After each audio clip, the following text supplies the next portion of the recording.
All right guys, welcome to a new day of trade. मैंने short side का trade लिया हुआ। Market काफ़ी ज़्यादा सुपर बुलिश था। मैं ऑलमोस्ट कोशिश कर रहा था यहाँ पे टॉप कैच करने की। मेरी एंट्री काफ़ी प्रिसाइज थी, यहाँ पे स्टॉप्स बहुत ही वेल डिफाइंड थे, छोटे से स्टॉप्स थे।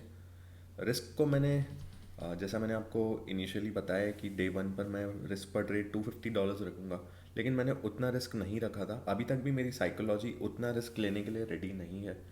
मैं कोशिश कर रहा था कि ऑलमोस्ट हाफ, लगभग 100-120 डॉलर्स के रिस्क के आसपास इस ट्रेड को मैं रखूं।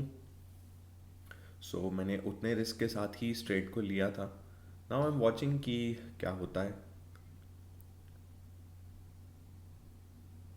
और सुपर बुलिश मार्केट में मैंने, क्योंकि अगेंस्ट द ट्रेंड ट्रेड लिया है, मार्केट 1 आवर के रेजिस्टेंस जोन के पास था, तो मुझे एक चांस लग रहा था यहाँ से कि एक हमें स्ट्रॉन्ग एक सेलिंग प्रेशर यहाँ से मिल सकता है फॉर द टाइम बिंग। भले वो बाद में रिकवर हो जाए, लेकिन उस क्विक सेलिंग को मैं 1 मिनट के चार्ट पर कैप्चर कर सकता हूँ।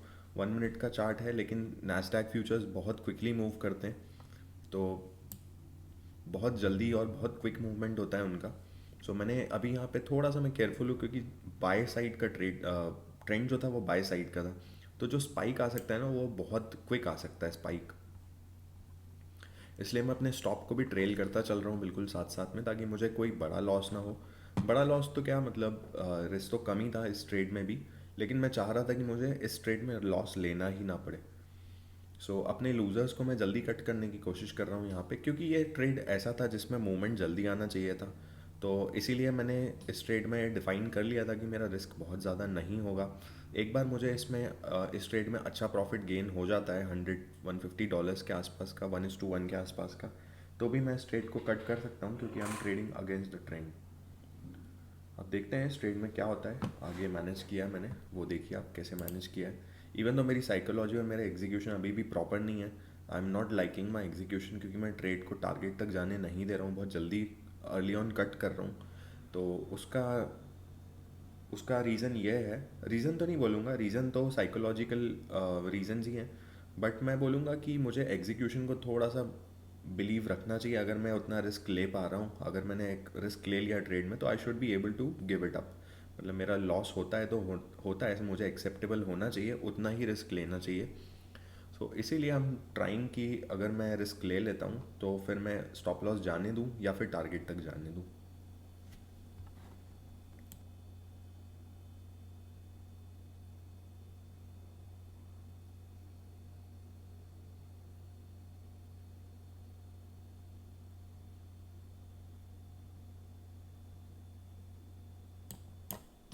Order filled. गाइज, यहाँ पे मार्केट का पुल बैक का एक बॉटम बना हुआ था। मार्केट बहुत देर तक इस एरिया में सस्टेन कर रहा था, इसलिए मैंने सोचा कि यहाँ से एक स्पाइक अगेन अपसाइड का आ सकता है और मेरा स्टॉप हिट हो जाएगा। बेटर देन दैट, मैंने सोचा कि जितने पॉइंट्स मुझे अभी मिले हैं मैं उतने कवर कर लेता हूँ। एंड देन अगर मुझे लगता है पॉसिबिलिटी कि यहाँ से मार्केट और नीचे जा सकता है, सो आई कैन ट्रेड। ये मेरा ट्रेड था 1 मिनट टाइम फ्रेम के रेफरेंस पे। तो मैं ऐसा ही सेम सेटअप ढूंढ रहा था 3 मिनट्स के टाइम फ्रेम पे। तो 3 मिनट्स के टाइम फ्रेम पे जो एरिया ऐसा बन रहा था, वो लगभग जो अभी आप इस एरिया में देख रहे हैं प्राइस, उस एरिया के अगर नीचे प्राइस सस्टेन करता था तो मैं एक सेल साइड का ट्रेड और बनाने की सोच रहा था। बट क्योंकि अब मैंने इस ट्रेड में अपनी रिस्क जो है वो अपना प्रॉफिट्स गेन किए थे, तो मैं नेक्स्ट ट्रेड में जो अब रिस्क लूँगा वो छोटा सा रिस्क होगा। प्रॉफिट्स के कुछ परसेंटेज का रिस्क होगा, मे बी 30%, 40%, बट उससे ज़्यादा का रिस्क नहीं लूँगा मैं इस ट्रेड में। एंड देखते हैं अब आगे प्राइस कैसा ट्रैवल करता है और फिर मुझे क्या चांस मिलता है, देखते हैं।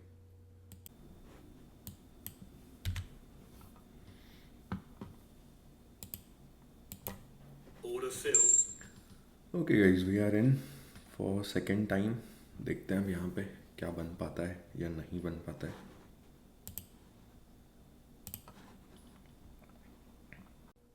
तो गाइज, आप यहाँ पे नीचे देख सकते होंगे इस एरिया में नीचे कंसोलिडेशन बना हुआ है ना। कंसोलिडेशन ऐसे एरियाज होते हैं जहाँ पे बाइंग और सेलिंग काफ़ी ज़्यादा हुई होती है। तो जो एक्यूमुलेशन फेजेस होते हैं, दैट इज़ कंसोलिडेशन।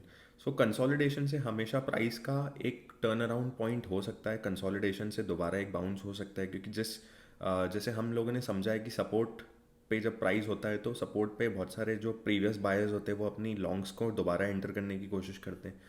अब उसी के साथ साथ और जो नए बायर्स होते हैं वो भी ऐड होते हैं। और तो एक चांस होता है मार्केट का सपोर्ट से अपसाइड जाने का। बहुत ही बेसिक सा है, बहुत ही बेसिक सा फंडामेंटल है, ये सबको पता होता है। तो मैं ट्रैक कर रहा था यहाँ पे बायर्स कैसा रिएक्ट करते, क्योंकि मार्केट बहुत ज़्यादा अप ट्रेंड में था। तो मैं यहाँ पे ज़्यादा रिस्क नहीं लेने वाला हूँ, एक छोटा सा गेन मुझे मिलता है तो I will be happy to take. छोटा सा स्कैल्प था, कोई बड़ा रिस्क नहीं था यहाँ पे, इसलिए मैंने सोचा कि चलो जितना 10 20 30 पॉइंट या जितना भी मुझे यूएसडी में अर्न होता है उतना मैं यहाँ से लेके निकल जाऊँगा। सो मुझे जहाँ पे रिस्क लगेगा यहाँ से प्राइस के टर्न होने का, तो मैं उधर एग्जिट हो जाऊंगा। अगर एक फ्लो में निकाल देता है इस एरिया को, मतलब प्राइस सुपर काफ़ी मतलब अच्छा स्ट्रॉन्ग सेल में जा सकता है, लेकिन नहीं निकालता है तो वही बात है कि यहाँ से एक टर्न आ सकता है।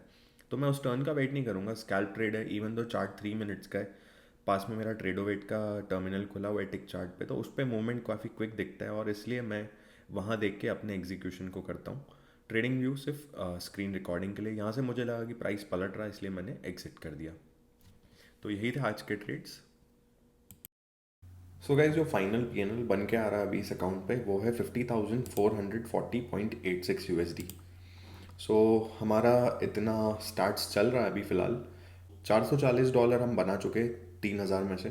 देखते हैं आगे कैसा रहता है। आगे आने वाले टाइम में मैं थोड़ा सा कॉन्फिडेंटली रिस्क लूँगा अभी, क्योंकि मेरा बफर अच्छा बन गया है। सो अब एक मेरा माइंडसेट बन जाएगा थोड़ा सा बड़ा रिस्क लेने का, तो बड़े रिवॉर्ड्स भी कैप्चर करेंगे। आज अगेंस्ट द ट्रेंड ट्रेड लिया था, तो इसीलिए मैंने थोड़ा सा अर्ली ऑन एग्जिट किया। अब देखते हैं नेक्स्ट कैसे जाते हैं हमारे ट्रेड्स, मैं आपको अपडेट करता रहूँगा। See you in the next one. Alright guys, bye.